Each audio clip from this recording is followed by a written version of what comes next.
Calcutta high court में आज ED के सामने ममता थी और आईपैक केस की वजह से पूरा माहौल गर्म था। रेड के बाद भी कंट्रोवर्सी ये है कि क्या सच में कुछ सीज हुआ भी था या कि नहीं,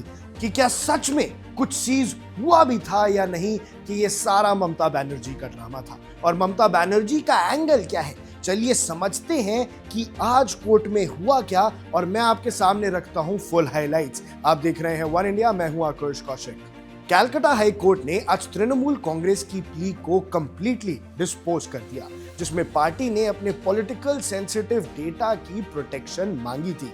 कोर्ट ने यह रिकॉर्ड किया है कि ईडी ने 8 जनवरी की रेज में कुछ भी सीज नहीं किया है और पंचनामा की कॉपीज भी दिखाई गई, जो प्रूफ है कि ना तो ऑफिस ना ही डायरेक्टर के रेजिडेंसेस से कुछ भी लिया गया है। ईडी के काउंसिल ने कोर्ट में यह भी बोला कि सारे डॉक्यूमेंट्स ममता बनर्जी के पास ऑलरेडी चले गए हैं और एजेंसी ने कोई बैकअप या कॉपी भी नहीं बनाई है। इसके खिलाफ टीएमसी ने यह आर्ग्यू किया कि पॉलिटिकली रेलेवेंट डेटा अब रिस्क में हो सकता है और इसीलिए उसकी प्रोटेक्शन बेहद जरूरी है। साथ ही उन्होंने ईडी के एक्शंस को एक्स्ट्राऑर्डिनरी साइन ऑफ बुलिंग बताया और कंप्लीटली इनएप्रोप्रिएट भी बताया।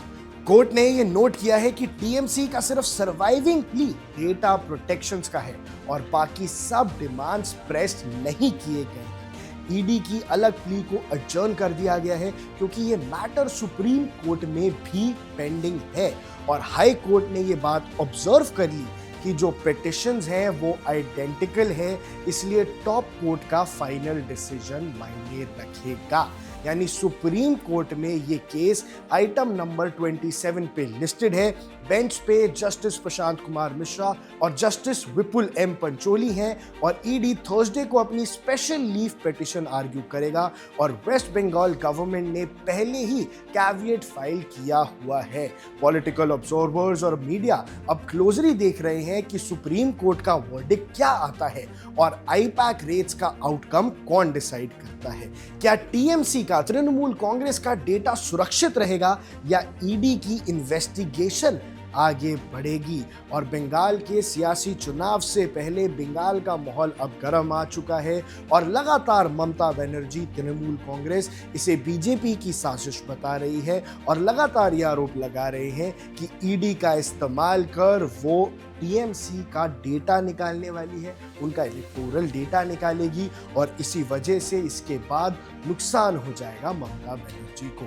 ये रहे पूरे हाइलाइट्स अब हाई कोर्ट के। अब सुप्रीम कोर्ट में क्या बात होती है, सुप्रीम कोर्ट में किस प्रकार से फैसले सामने आते हैं, वो मैं आप तक पहुंचाता रहूंगा। लेकिन कलकत्ता हाई कोर्ट से फिलहाल ममता बनर्जी के लिए कोई भी राहत नहीं मिली।